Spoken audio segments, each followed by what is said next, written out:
الحمد لله رب العالمين والصلاة والسلام على أشرف الأنبياء والمرسلين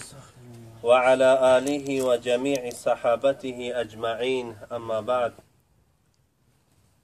انشاءالله با کمک پروردگار عظیم و شان در این شب که الله جل شأنه با فضل و کرمش همه ما و شما را جمع آورد و این هم یکی از منت الهی بالای ما و شما است که الله جل شأنه همه ما و شما را در زمین از زمینهای مقدس و در یک جای از جایهای مقدس جمع آورد که بار دیگر در ذکر او و ثنای او و فهم کتاب الله و سنت رسول صلی الله علیه و سلم همه یک جا سهم میگذاریم و دعا کنیم که الله جل شأنه این علمی که برای هر یکی ما و شما میدهد به درگاهش قبول بگرداند و الله جل شأنه هر یکی ما و شما را در راه دعوتش الله جل شأنه کامیاب بگرداند. حیات صحابه برای هر یک مسلمان و برای هر یک کسی که امتی رسول الله هست دانستن او ضرور است، زیرا که ما از حیات صحابه رضی الله عنهم اجمعین ایمان خود، عقیده خود و تمام اسلام خود را خواهیم گرفت، زیرا اونها یک کسانی بودند که به خاطر ما و شما جان دادند و راه ایمان و اسلام را برای ما و شما تعلیم دادند و هر یکی از اونها مثل یک انگشت دست هست که برای جسد ضرور است و هر یکی از اونها صفات دارد که در یکی دیگر شاید که یافت نشود و انشاءالله که یکی از ستارگان عالم اصحاب پیامبر رضی الله عنهم اجمعین حضرت عکرمه ابن ابی جهل رضی الله عنه را برای شما قصه خواهیم کرد تا که حیات این برای ما و شما درس شود. حضرت عکرمه ابن ابی جهل یگانه صحابی بود که پیش از اسلام خود تمام آزار را برای پیامبر گرامی صلی الله علیه و سلم و برای اصحاب او دریغ نمی داشت، چی دشنام باشد، حقارت، زدن، عذاب دادن، حتی این که خاندان رسول اکرم صلی الله علیه و سلم را دشنام می داد. و این مرد روزی که پیامبر گرامی صلی الله علیه و سلم بر پیامبری فرستاده شد، عمر او در آخری عقد سوم یعنی از 30 بالا 38 39 ساله بود که رسول اکرم صلی الله علیه و سلم دعوت خود را شروع کرد و پدر این که از سرسختترین کافرهای زمان پیامبر به شمار می رفت که رسول الله او را فرعون نامید، پدرش ابو جهل بود و مکانت پدر او و جاه و آبروی پدر او نگذاشت که این صحابی بزرگ عکرمه ابن ابی جهل ایمان بیاورد و در این کفر و جنگ خود با خدا و پیامبر 12 سال ادامه داد و در طول همین 13 سال ادامه داد و در طول همین 13 سال همه نمود اذیت را برای محمد و اصحاب او ارزانی می‌دانست و این مرد قریشی روز جنگ بدر که پدر او رهبری این سربازان کفر را به عهده داشت، همچون یک سرباز پدر بازید پیامبر جنگ کرد و پدر او روز بدر کشته شد، ابو جهل کشته شد و همچنان روز احد یکی از کسانی که اصحاب محمد را شکست داد و سبب شکست خوردن اونها شد همین عکرمه ابن ابی جهل بود که از طرف چپ میدان جنگ احد اصحاب پیامبر را محاصره کرد که 70 تا از صحابه های پیامبر به شهادت رسید. و روزی غزوه احزاب که تمام اهل کفر با همه قوت خود مدینه رسول الله را محاصره و اکروژنی کرده بودند، یگانه کسی که از عقابها از خندقها درون شد همین انسان بود که با شجاعتش از خندق درون شد و با مسلمان ها جنگ کرد. و این خواست پروردگار عظیم و شان بود که روز فتح مکه الله جل شأنه اسلام و ایمان را در دل این مرد شجاع انداخت. وقتا که رسول اکرم در فتح مکه را فتح کرد، باز یگانه کسی که با پیامبر و سربازان او اصحاب جانفدایش مقاومت کرد و جنگید همین عکرمه ابن ابی جهل بود. هنگامی که شکست خوردن او به سوی جده یا به سوی جده امروزه رفت، خواست که از راه بحر به سوی دولت‌های افریقایی گریزه شود و بگریزد. و زن او ام حکیم رضی الله عنها ای روز فتح مکه ایمان آورد و از رسول الله صلی الله علیه و سلم طلب امان گرفت تا که شوهر او گشته بیاید. و رسول الله صلی الله علیه و سلم برای عکرمه ابن ابی جهل امان داد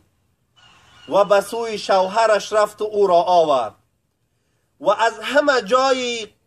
عجایبی که در اسلام آوردن حضرت عکرمه ابن ابی جهل است این است که بعد از او که اسلام آورد از رسول الله صلی الله علیه و سلم طلب کرد. رسول الله گفت که امروز از من ای عکرمه چیزی طلب می نمایی، من برای تو را مهیا می کنم، من برای تو را می دهم. حضرت عکرمه ابن ابی جهل مثل دیگر نوع مسلمان شدگی ها نه مال طلب کرد، نه اشتر طلب کرد، یگان چیز دنیا طلب نکرد، بلکه گفت یا رسول الله ان تستغفر لی کل عداوت عادیتکها. ای رسول خدا، از پروردگارت برای من هر دشمنی که بر ضد تو کردم برای من طلب آمرزش کن. او مسیر اوضعت فیه او مقام لقیتک فیه او کلام قلته فی وجهک او غیبتک. حضرت عکرمه ابن ابی جهل بعد از ایمان آوردنش بر خدا و پیامبر گفت که هر راه هر سفری که به خاطری سرنگون کردن تو من آمدم، دعا کو که الله جل شأنه همان سفر کردگی مرا ببخشد. و هر سخنی که در روی تو گفتم که پیامبر را دشنام دادن یا از پسی تو سخن گفتم، دعا کو که خداوند مرا ببخشد که پیامبر فرمود اللهم اغفر له کل عداوت عادنیها. یا الله هر دشمنی که این عکرمه بر من کرد تو او را بیامرز. و کل مسیر سار فیه الى موضع یرید به اطفاء نورک واغفر له ما نال من عرضی فی وجهی او انا غائب عنه. یا الله هر سفر یا هر جنگ یا هر کوششی که عکرمه به خاطری خاموش کردن دین خداوند کرد، الله از گناه او در بگذر. و پروردگارا هر سخنی که در او پرون به من گفت و دشنام داد یا که من نبودم و مرا دشنام داد، الله جل شأنه او را ببخش. حضرت چی گفت؟ این سخن را پیامبر در حق او گفت و دعا کرد. حضرت از جاش خیست و گفت والله ای رسول الله، هر سخنی که با تو گفتم بعد از این بعد بهتر شه برای تو میگم. و هر مالی که در راه زید دین تو صرف کم، والله که دو چندی ای را به نصرت دین تو صرف میکنم. و هر راهی که به خاطر گم کردن اسلام و شکست دادن امت اسلام رفتم و من دو چند ای را در راه اسلام و در راه نصرت دین تو انشاءالله صرف میکنم. و روز از روزها در جنگ با رومها نهایت جنگ سخت شد که مسلمان ها در لرزه در آمدند. حضرت از تار اسبش فرا آمد و در صف مشرکان، در صف دشمنان خدا پیشتازی کرد و هر کسی که در پیش شمشیر او میخورد سر او را از تن جدا میکرد. حضرت خالد رضی الله عنه گفت لا تفعل یا عکرمه فإن قتلك شدید للمسلمین. ای عکرمه تو این کار را نکن، شاید تو کشته شوی. مسلمانا با کشته شدن تو نهایت ناراحت میشوند، شاید که اونها شکست بخورند. حضرت چی گفت؟ لقد قاتلت رسول الله صلی الله علیه و سلم فی مواطن کثیره. حضرت گفتند که من بر ضد پیامبر گرامی صلی الله علیه و سلم در بسیار جنگ ها جنگ کردم. افر من الروم اليوم، آیا امروز از سرسختترین دشمنهای روم اروپایی های امروزه من از جنگ بگریزم؟ گفت این هذا لن تکون ابدا، والله که من از این جنگ عقب نمیگردم، والله که من عقب گردی نمیکنم مگر که این که پیش میرم. ثم قال من یبایعنی علی الموت، بعد از آن گفت که کی با من بیعت میکنه که دکنسه تا مردنش با ضد رومی ها جنگ میکند. میگویند مورخین که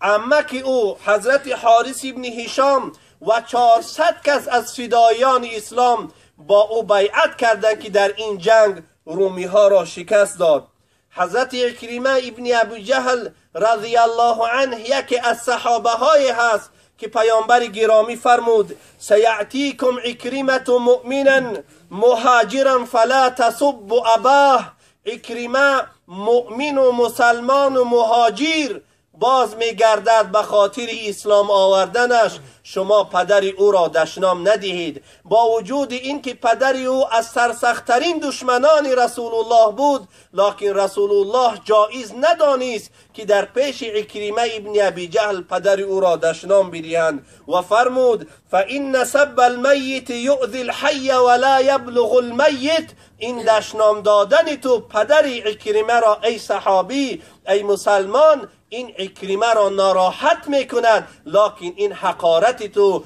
برای او پدر او نمیرسد. باز رسول الله صلی الله علیه و سلم فرمودند مرحبا بالراکب المهاجر. مرحبا این تحیه رسول الله بود و خوش آمدی پیامبر صلی الله علیه و سلم بود که برای عکرمه ابن ابی جهل روز اسلام آوردنش رسول الله از جاش برخیست، پیش او آمد، او را به آغوش گرفت، گفت مرحبا براکب المهاجر، خوش آمد این سواره که این مهاجر است در راه الله. ببینید که حیات عکرمه ابن ابی جهل برای هر یک مسلمان هم درس عقیدوی و هم درس مقاومت و هم درس اخلاص در دین خداوندی و در دین محمد صلی الله علیه و سلم هست که انسانی که عملی بیشتر نداشت در اول عمرش، وقتا که دین خدا را میفهمد یا اسلام یارد دوچند باید کوشش نماید تا که آن